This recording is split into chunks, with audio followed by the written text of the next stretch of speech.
విజయనగరంలో ఒక గుడి ఉంది. దానిని స్వయంగా హిజ్రాలే కట్టించారు. వాళ్లే పూజారులుగా మారి నడిపిస్తున్నారు. సమాజంలో ఎన్నో అవమానాలు, వివక్ష ఎదుర్కొంటున్న రోజుల్లో అమ్మవారి దయ తమపై ఉందని నమ్మిన 20 మంది హిజ్రాలు ఒక గ్రూపుగా ఏర్పడి 2008లో ఈ విజయసాగర దుర్గా మల్లేశ్వర స్వామి గుడిని కట్టించారు. విజయనగరంలోని పెద్ద చెరువు గట్టు మీద ఉన్న ఈ గుడికి సంబంధించిన ప్రతి పనిని, మేనేజ్మెంట్ ను అప్పటి నుంచి ఇప్పటి వరకు వేరే ఎవరి మీద ఆధారపడకుండా వాళ్లే సొంతంగా చూసుకుంటున్నారు. ఇక్కడ అసలు విశేషం ఏమిటంటే వీళ్ళు కేవలం గుడిని చూసుకోవటమే కాకుండా అమ్మవారికి పూజలు ఎలా చేయాలి, పద్ధతిగా ఎలా నడుచుకోవాలి అనే విషయాల మీద వేద పండితుల దగ్గరకు వెళ్లి స్పెషల్ గా ట్రైనింగ్ కూడా తీసుకున్నారు. ప్రతిరోజు సాంప్రదాయ పట్టుబట్టలు కట్టుకొని మంత్రాలు చదువుతూ వాళ్లే పూజారులుగా మారి అమ్మవారికి నిత్య పూజలు చేస్తున్నారు. వీరి భక్తి మాటల్లోనే కాదు, చేతల్లో కూడా కనిపిస్తుంది. తాము బయట కష్టపడి సంపాదించే డబ్బులో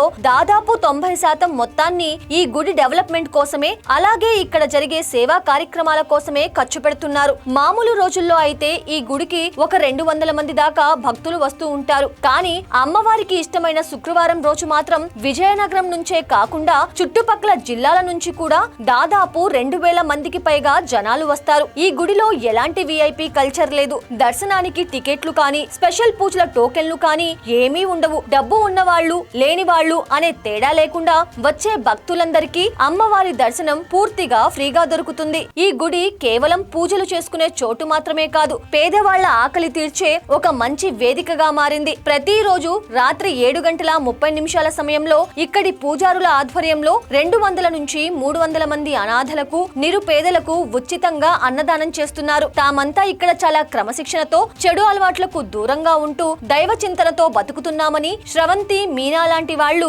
ఎంతో ఆనందంగా చెబుతున్నారు. ఒకప్పుడు తమను చూసి దూరంగా వెళ్లిన సమాజమే ఈ రోజు తాము చేస్తున్న సేవలను చూసి గర్విస్తోందని వాళ్ళు ఎంతో గర్వంగా ఫీల్ అవుతున్నారు. సమాజంలో ఇప్పటికీ హిజ్రాలు అనగానే చాలా మందిలో ఒక రకమైన తక్కువ చూపు, వివక్ష కనిపిస్తూనే ఉంటాయి. కానీ దానికి పూర్తిగా భిన్నంగా విజయనగరంలోని ఈ అమ్మవారి గుడిలో వాళ్ల భక్తిని, క్రమశిక్షణను, సేవా గుణాన్ని చూస్తే ఎవ్వరైనా సరే ఆశ్చర్యపోవాల్సిందే. సమాజం తమను దూరం పెట్టినా తాము మాత్రం సమాజం బాగుండాలనే కోరుకుంటున్నామని నిరూపిస్తున్న ఈ గుడి నిజమైన భక్తికి, మానవత్వానికి ఒక గొప్ప ఉదాహరణ.